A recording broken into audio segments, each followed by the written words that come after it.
Hello and welcome to the Excel Women TV show, where we help women succeed God's way through purpose, passion and His promises. My name is Toby Awoyemi. Today I've got with me a special guest on the show. She's a productivity and transformational coach and the CEO of Super Working Moms. Please welcome to the show with me, Detola Amure. Welcome to the show. Thank you so much. I'm excited to be here. I'm excited to have you. Doesn't she look fabulous? When she walked into the studio today, we thought we had an 18-year-old with us, but you and I know she's a super working mom. You get to know that. So, rolling into the first question, what did you want to be as a child? Growing up, I wanted to be a computer scientist. Computer scientist? Yes. Strange child. And I went on to study that in uni. And I was the best student in my class. Wow. And now, even though I'm a productivity and transformational coach, I help the women that I coach get online, to be more techie savvy, to know how to basically get their businesses online. So I'm still basically using those skills. Making use of that. Yeah. And so give us a glimpse into your journey. How did you become a productivity and transformational coach? Wow. Okay. So my background is in business analysis. Okay. So when I left uni, I went on to start working as a business analyst. Yes. But then I remember when I was pregnant with my daughter. Yes. I just felt this unease in my spirit that there was more, that I needed to be doing more, because most times we tend to think that that's the way people or parents tend to guide children is go to school, get a job, become a doctor, lawyer, accountant, engineer, So I was already on that path and I was doing really well. I was doing really well in my career, but I knew there was something missing. And so when I gave birth to my daughter, at that point it was hard.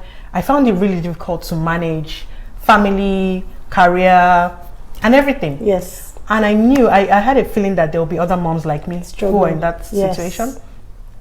And so God kind of gave me this idea to start a blog for working moms. Okay. And that's where the name Super Working Moms. Yes.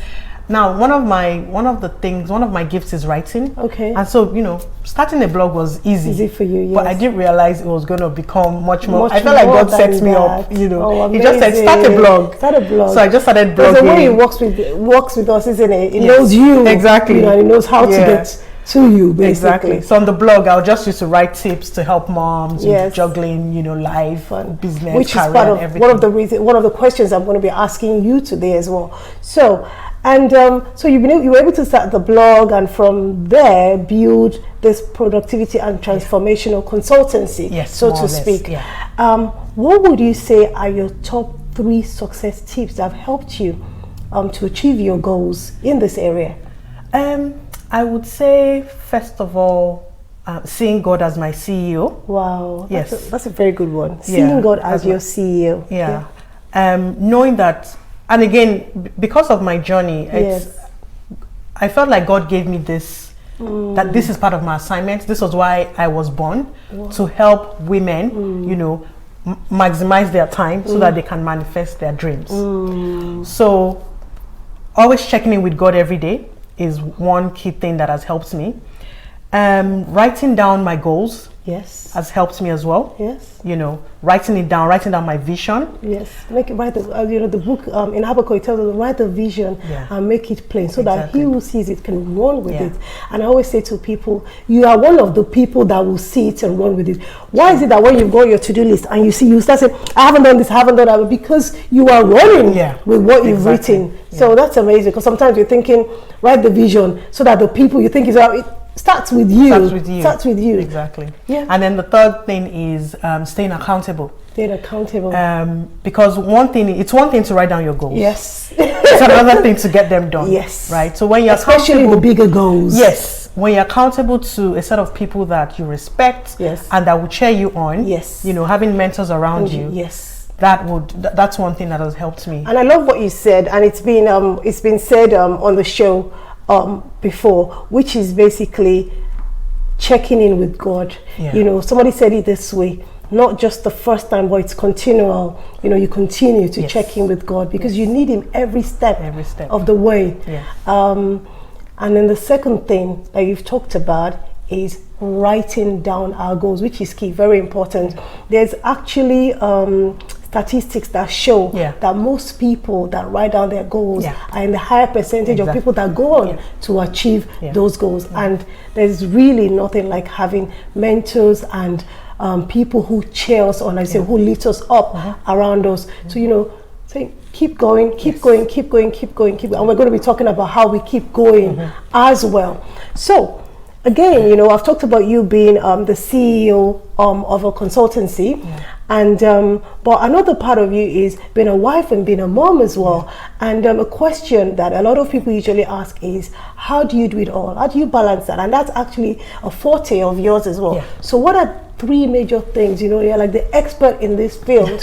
What are the 3 major things that you like to tell the Excel woman out there watching and thinking, well, I'd like to become a CEO as well, and remembering that God is my CEO, but I don't know how to go about this with these other responsibilities that I have. What would you have for them? Very interesting question. And you use the word balance. I know. I've stopped using that word. I know. I know it's very controversial, but it's the best. It's easier to express. Yes. And you know, that's the word that people use out there. But and I will say why. I've stopped using the word balance, because balance. You know, think about when you're trying to balance something. It doesn't. You have to. It's like you're struggling. And there's two main things you're trying to balance, right? Yes. But then you know how it is. There's a lot more. There's always a lot more. In fact, some people call it self-managing, managing your time, yourself. You're not managing time because you can't stop time. You can't stop time. So you got to manage yourself. But I tend to use the word blend. Because there's so many things. That's a new word. Yeah. So I call it, you know, having a blended life. Wow. Because sometimes what might take priority today might not be priority tomorrow in that sense. It's amazing because we talked about that, and you're talking about seasons. Yes. What should take priority in this season? Exactly. What is God asking you to key into in this season, and might not necessarily be the next thing in the next season, and you might need to pay attention in that season. It could be family, it could be the children, it could be the business that you need to start at that time. You know, so that's why you always need to check in with God. Oh yes. So prioritizing, you know, and saying, okay, Lord, what do I need to be doing in this season? And then not taking on too much every day. I always say focus on 3 to 5 things for that day. The reason why a lot of moms are overwhelmed is because we're trying to cramp in so much into one day. Overwhelm. Yes. But when you prioritize and you say, okay, today if I get just these 3 things done, today is fine. And just to say that, you know, a while ago I learned the difference between prioritizing and scheduling. Sometimes you just schedule and say, I'm going to do this at 7, I'm going to do this at 8. But prioritizing means that you're saying that this particular task is the one that is important for today. Not just that I'm doing this, I'm doing this. Which one must be done? And the key thing that you've also said is for today. It might not be the most important thing for tomorrow, but for today. That's really so having a blended life, prioritizing, and what's your third point? Delegating. My ladies call me the queen of delegation. Amen to that. And the thing is, it's not. Some people think delegation is being lazy. No, it's not being lazy. It's being wise. No, it's in the Bible. Moses' father, you know, Jethro, gives him a very great advice from the book, from the book of the law. What we call the book of law, from the Bible, that we now use all over the world. Told him, you need to appoint other men to do this. Yes. And one thing I always tell my moms is the only 2 things you can't delegate is your marriage.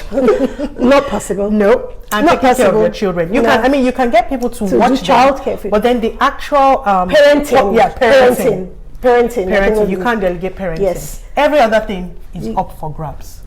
That's an interesting point of view, because a lot of times, myself included, there's some things that you just think, I know how I do this. Yes. I know how I want it to be. And you might need to invest time. Whatever, you might also need to invest time in training another person to do. And this is not just for business. Even at home, you might need to teach the children how to do a particular task. Yes. My husband does that a lot. So that I don't have to be doing this. Once I've taught you how to do it, then you can do it. And that's off my plate. I might need to teach you the next level or at another time. But for now, so that's another thing, because a lot of times I think that's a bridge that we forget.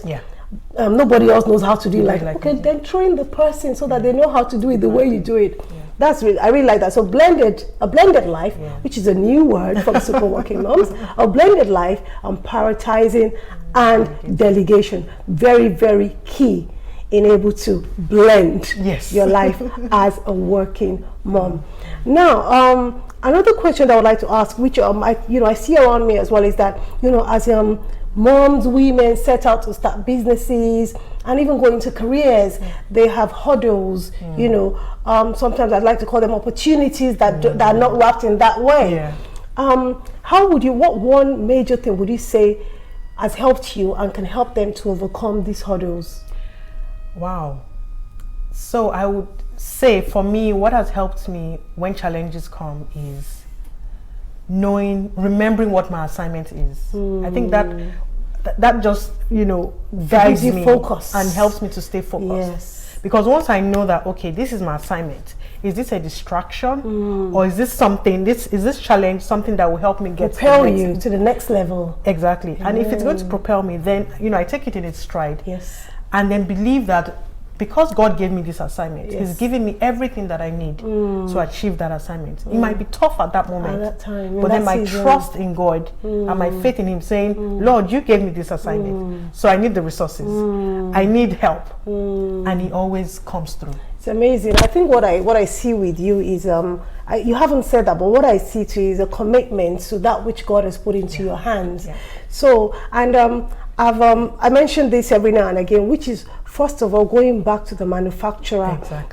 Whenever we buy a product and we want to know what it's meant to do, we look at the manual. So go back to your Bible. The Bible is your manual. It tells me who I am. It tells Detola who she is. And the author of the Bible is the Almighty God. Yes, it was done through men, but it was inspiration from God. So go back to Him, spend time with Him in prayer. You might need to take time out, have some quiet time and find that, because Detola is able to say with confidence today, because I know my assignment. Well, that comes from the time that you spent in God's presence, and that's why you have that confidence and that conviction. So, and again, I also want to avoid people getting overwhelmed by that. I usually use this quote by T.D. Jakes, which says, if you don't know what your purpose is, follow your passion and it will lead to your purpose. And I believe that God is a good father as well. If you're willing, and you spend time with Him and you ask, He will answer you, and He will let you know. So it's a journey. Purpose is a journey. It's not a one-time thing, but go for it. Know that, so that you can speak with confidence and conviction, such as you hear today about what God has called you to do. And in closing, I would just like you to encourage, another Excel woman out there thinking, oh, it sounds great, but I'm finding this hard, especially probably in the area of blending, blending life. What would you say to encourage them? What I would say to encourage any woman out there that is struggling is to take time, to just write down what your vision is, first of all. And also, whatever you find yourself doing now, do it well.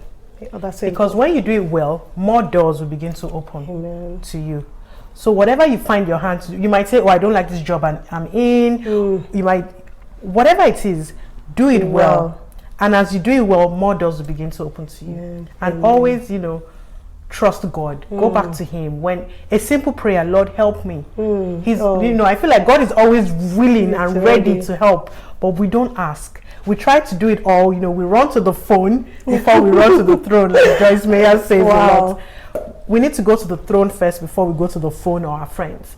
So always consult with God and surrender all to Him. That would be my advice. Amen. Thank you so much for that. Remember, run to the throne. Run to the throne. That's key. He is our all, really. So, And also, write the vision, make it plain. Lastly, your gift will make room for you and bring you before great men. Discover what it is, make use of it, do it well, be skilled and diligent in your work. Thank you so much, Detola, for being on the show. Thank you for having me. It's been Toby Aweyemi on the Excel Women TV show, where we help women succeed God's way through purpose, passion, and His promises for you. God bless you and see you again soon. Bye-bye.